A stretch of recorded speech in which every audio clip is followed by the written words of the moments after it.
안녕하십니까. 코로나19 통합뉴스룸 5시 뉴스입니다.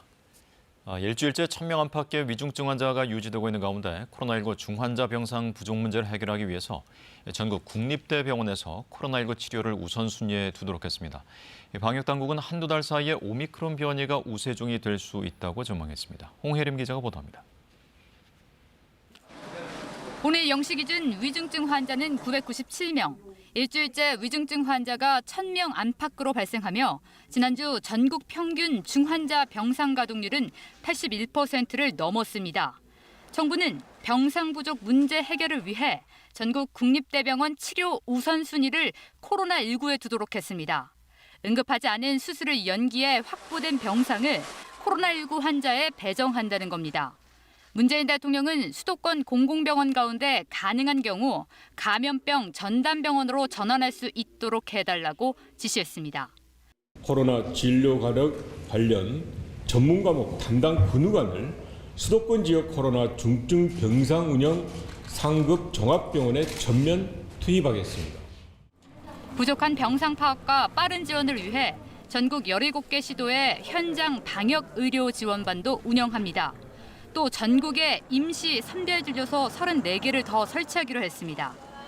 이 같은 병상 확충 방안에 대해 국립대병원 노조 연대체는 간호사 1명이 중환자 4명을 볼 정도로 인력 문제가 심각하다며 임시 파견직이 아니라 공공병원 인력을 충원해야 한다고 주장했습니다.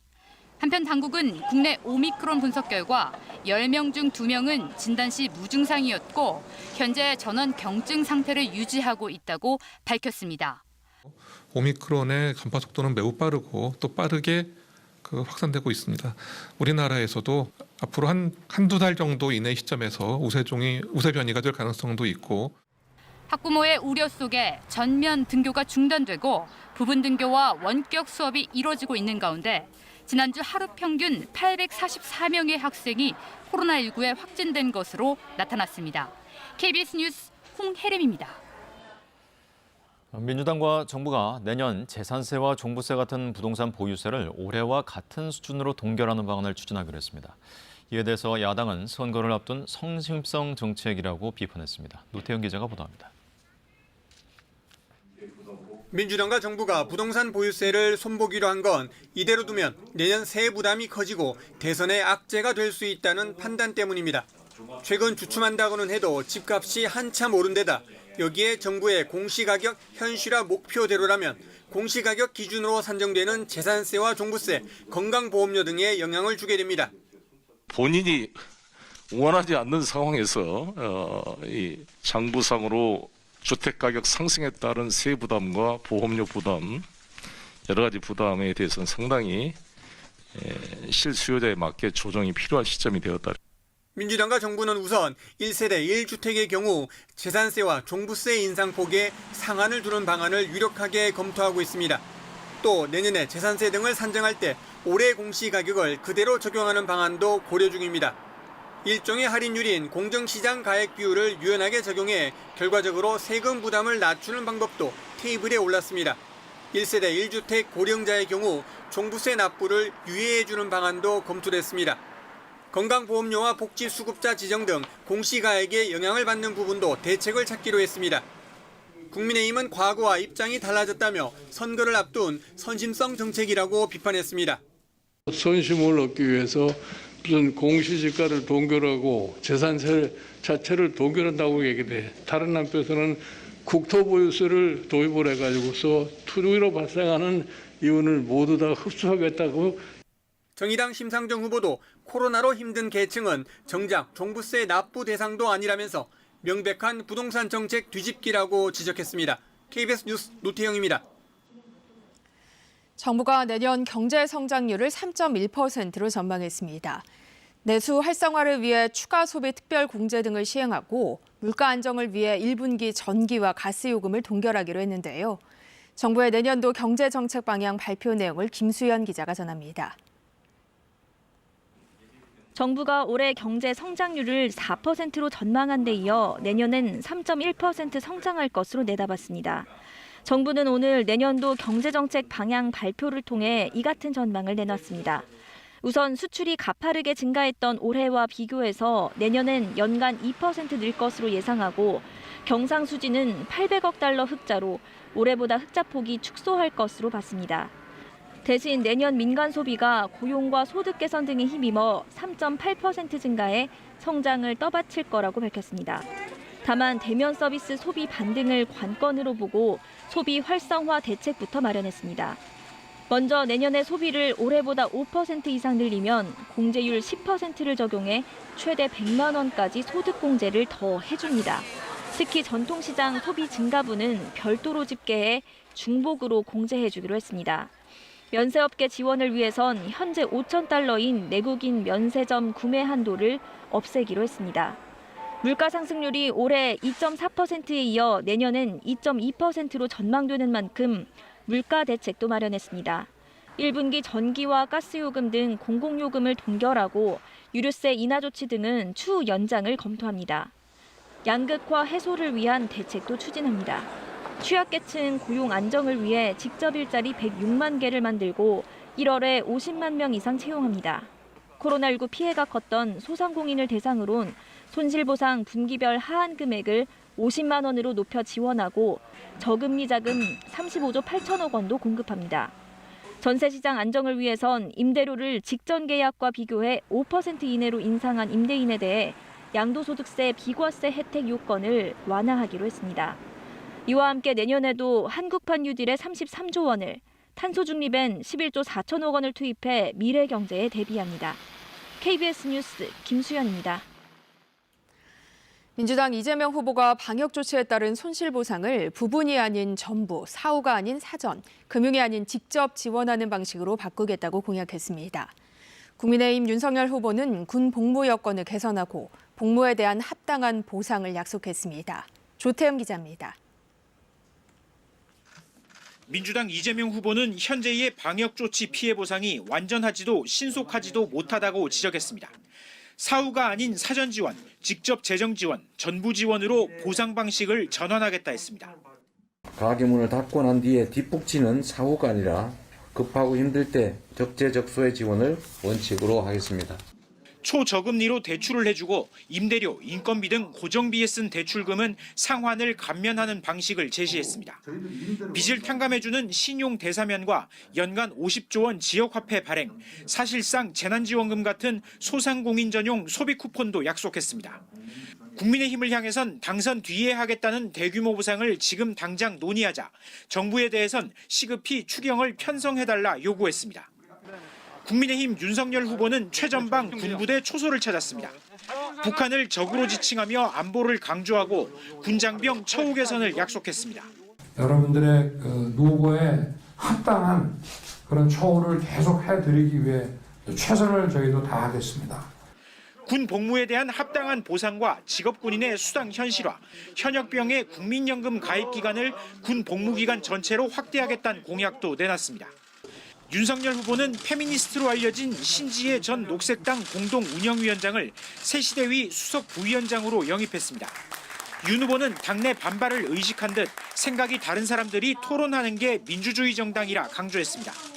이준석 대표는 신지혜 부위원장을 향해 당의 방침에 어긋나지 않는 선에서 활동을 해달라고 했고 하태경 의원은 영입 자체를 반대한다고 공개적으로 밝혔습니다. KBS 뉴스 조태현입니다. 박범계 법무부 장관은 오늘 기자들과 만나 신년 특별 사면을 위한 법무부 사면심사위원회가 오늘과 내일 이틀 동안 열린다고 밝혔습니다. 또 내년 특사가 상당한 규모가 될 것이라고 말했습니다. 하지만 구체적인 내용과 규모를 묻는 질문에는 말하기 곤란하다며 즉답을 피했습니다. 특히 수감 중인 이명박 박근혜 전 대통령의 사면 여부에 대해선 사면이 대통령의 고유한 권한이기 때문에 최종 발표 때까지는 어떤 내용도 밝힐 수 없다고 말했습니다. 오늘 아침 서울 지하철 5호선 역 곳곳에서 진행된 장애인 단체의 기습 시위로 열차 운행이 2시간가량 지연됐습니다. 이들은 장애인 이동권 보장을 요구하며 산발적으로 기습 시위를 벌여왔습니다. 양민철 기자입니다. 서울 지하철 5호선 광화문역 승강장 앞 경찰과 장애인 단체가 대치하고 있습니다. 경찰분들 좀 빼주세요. 저희도 좀 이동할게요. 경찰분들 빼주시면 저희도 줄 맞춰서 잘 이동해 보겠습니다. 전국 장애인 차별철폐연대는 오늘 아침 7시 10분쯤 왕십리역을 시작으로 지하철 5호선의 여러 역에서 잇따라 시위를 진행했습니다. 휠체어 바퀴를 전동차와 승강장 사이 틈에 끼우는 식으로 전동차 운행을 막았습니다. 왕십리역에선 승강장 안전문 유리가 파손되기도 했습니다. 시위는 오전 9시 40분쯤 장애인들이 공덕역에 도착하면서 끝났지만 지하철 5호선은 1시간가량 운행에 차질을 빚었습니다. 이들은 지난 6일부터 장애인 이동권 보장을 촉구하면서 출근 시간대 지하철에서 기습 시위를 벌이고 있습니다. 오전 10시에는 장애인 이동권 관련 예산을 늘리라며 홍남기 경제부총리의 집 인근에서 시위를 하기도 했습니다.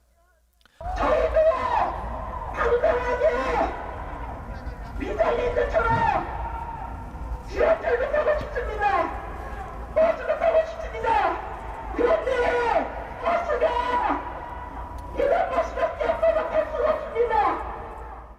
이들의 요구는 올해 안에 국회 논의를 거쳐 현행 교통약자법을 대폭 개정하라는 것입니다. 장애인들이 더 쉽게 이용할 수 있도록 저상버스 도입을 의무화하고 장애인 콜택시 등 교통약자를 위한 특별교통수단에 중앙정부 예산을 지원해달라는 게 골자입니다. KBS 뉴스 양민철입니다. 코로나 확진자와 위중증자 급증으로 정부가 내놓은 대책들이 제대로 준비가 안 된 상태로 시행이 되면서 현장에서는 혼란을 겪고 있습니다.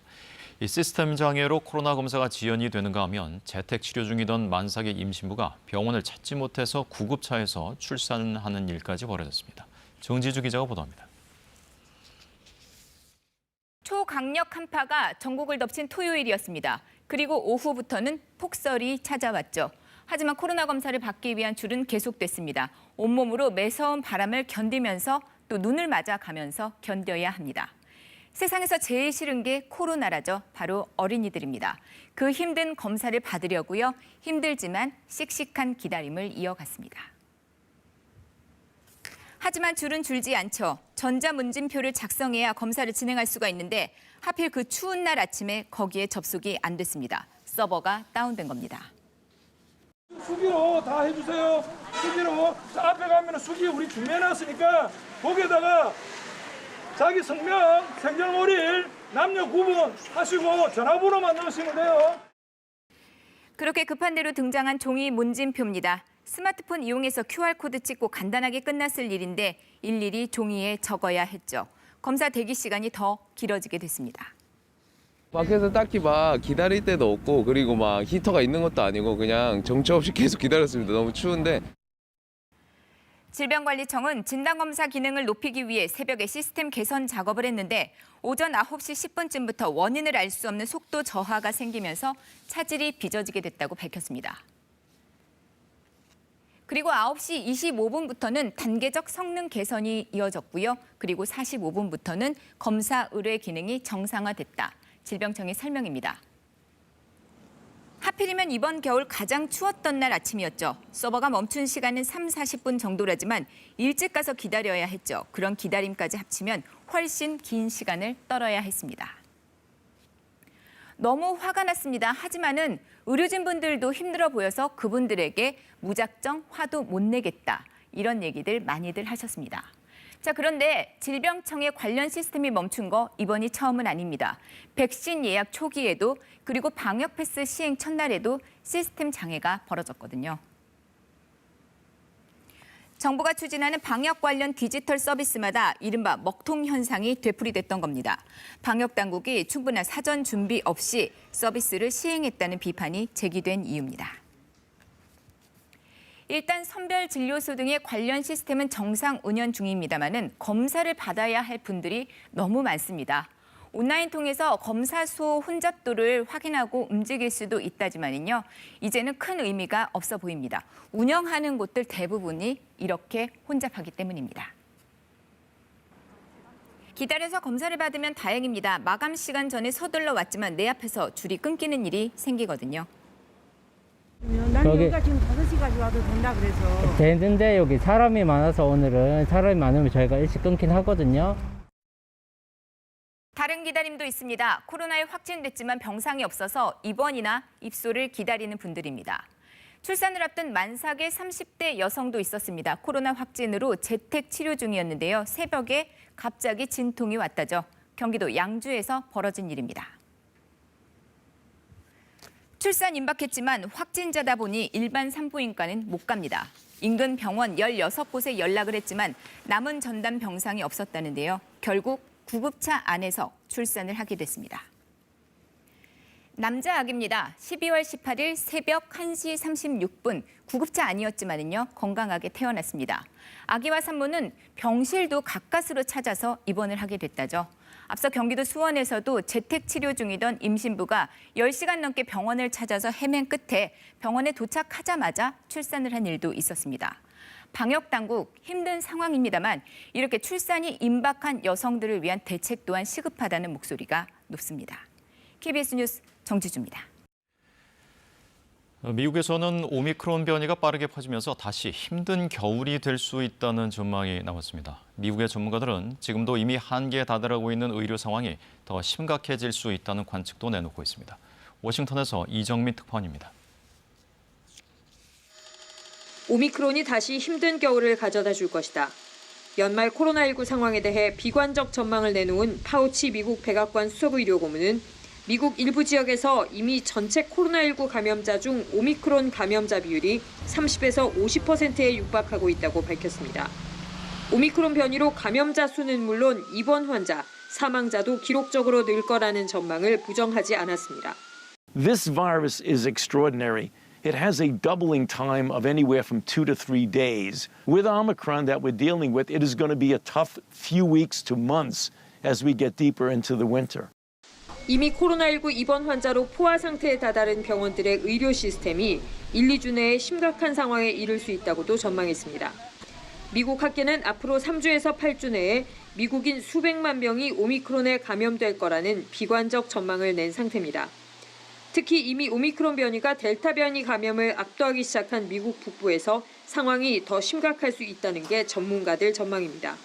More than Delta, more than Alpha, Beta, all of the other previous variants pale by comparison in terms of the rate at which this one is spreading. 미 보건당국은 특히 연말 연휴에 여행이나 가족 모임이 많아지는 만큼 마스크 착용을 하고 무엇보다 3차 접종을 하라고 다시 한번 강조했습니다. 바이든 대통령은 현지 시간 21일 다시 코로나19 현황과 대책에 대한 대국민 연설을 가집니다. 의료시설에 대한 지원, 코로나19 검사소 확대, 백신 접종 독려 방안 등이 포함될 거라는 전망이 나옵니다. 워싱턴에서 KBS 뉴스 이정민입니다. 네, 앞서 양민철 기자의 보도에서 열차 운행 2시간 지연을 1시간 지연으로 바로 잡습니다. 다음 소식입니다. 오미크론 변이의 확산 속도가 심상치 않자 세계 각국이 강력한 대응에 나서고 있습니다. 이스라엘은 59개국을 여행 금지국으로 지정하고 코로나 백신 4차 접종 임상시험에 돌입했습니다. 유럽은 크리스마스를 일주일 앞두고 봉쇄령을 다시 발표했습니다. 임민지 기자가 보도합니다.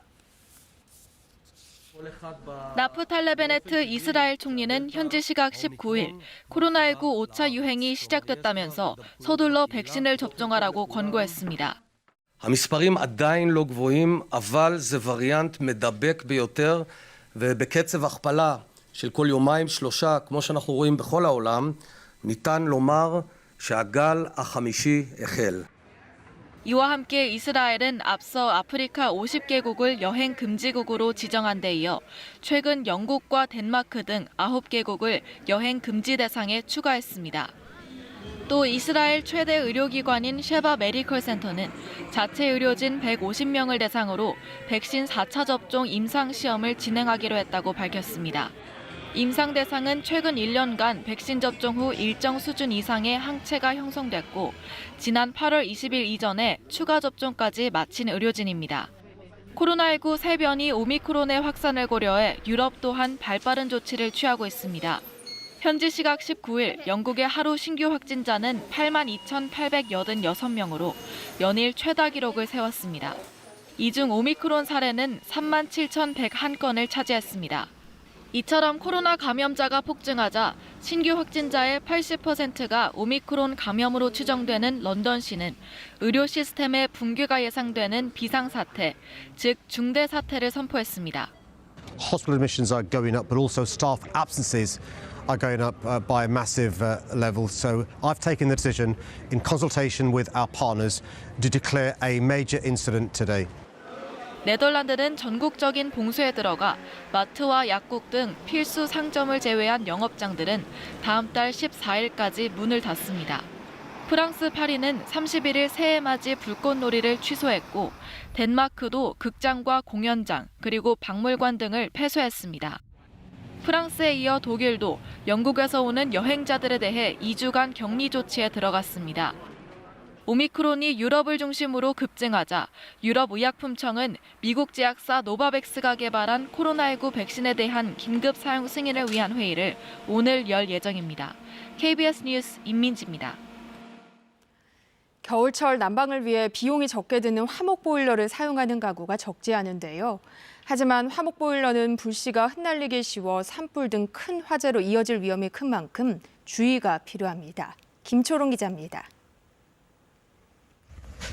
시뻘건 불길이 집을 통째로 집어삼켰습니다. 40여 분 후에 꺼지긴 했지만 집은 잿더미로 변했습니다. 화목보일러 연통 과열이 원인이었습니다. 역시 화목보일러 때문에 불이 났던 집입니다. 불은 모두 꺼졌지만 이렇게 집은 벽 일부와 검게 탄 나무 뼈대만 남았습니다. 이전 형태를 알아볼 수 없을 정도입니다. 화목보일러 화재의 60%는 겨울철에 발생합니다. 최근 5년 동안 화목보일러 화재는 전국적으로 1,700여 건으로 7명이 목숨을 잃고 30여 명이 다쳤습니다. 재산 피해는 155억 원에 달합니다. 보일러 본체나 연통 주변에 옷가지나 나무, 기름 같은 걸 놔둬선 안 됩니다. 특히 화목보일러는 온도를 알 수 없는 경우가 많고 불씨도 흩날리기 쉽습니다.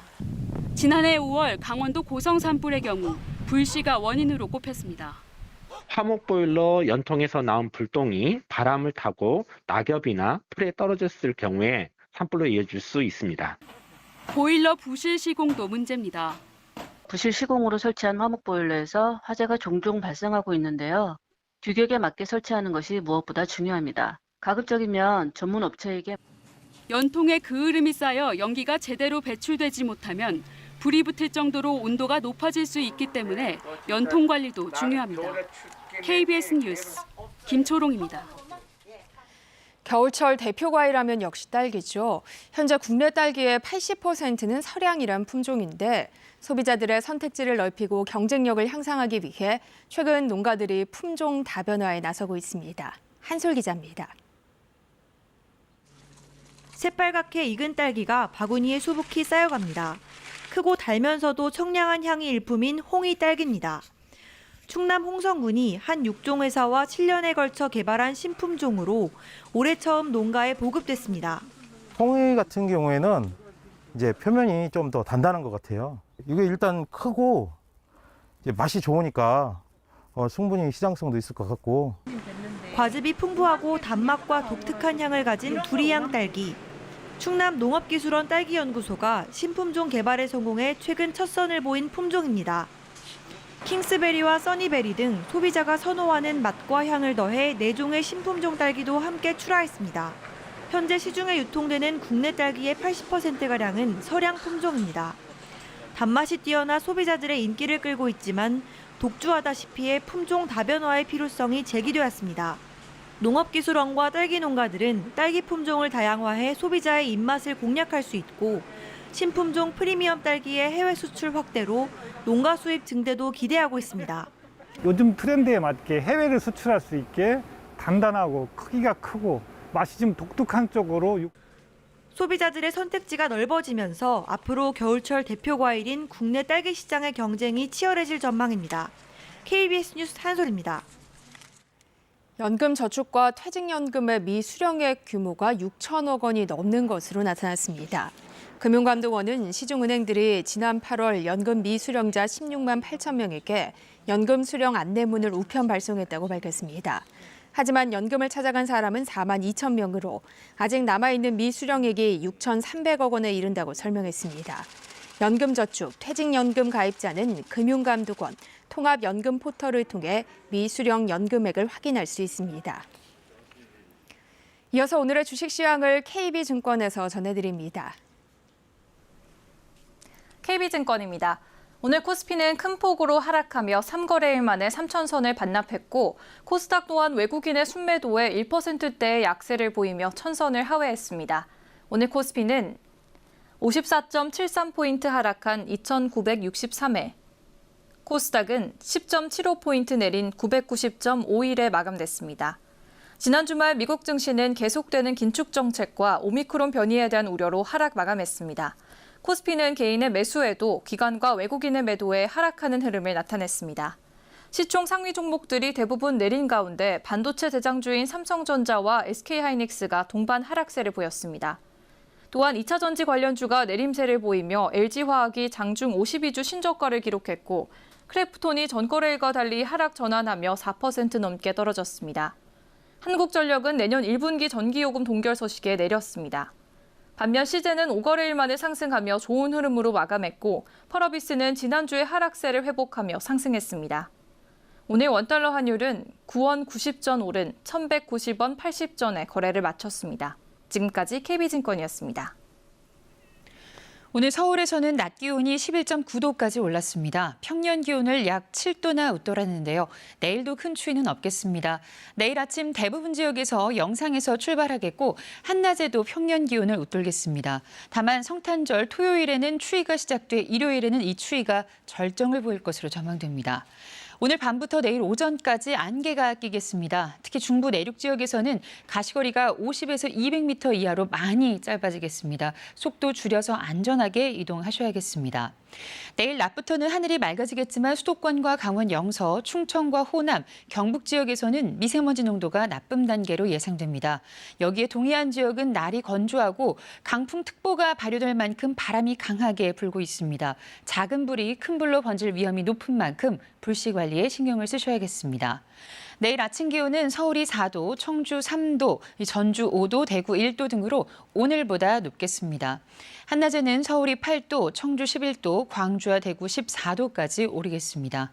바다의 물결은 서해와 동해상에서 높게 일겠습니다. 영동과 제주도는 비 예보 나와 있습니다. 금요일에 비나 눈이 내릴 것으로 보입니다. 지금까지 날씨였습니다. 코로나19 통합 뉴스룸은 7시 뉴스에서 이어집니다. 시청해주신 여러분 고맙습니다.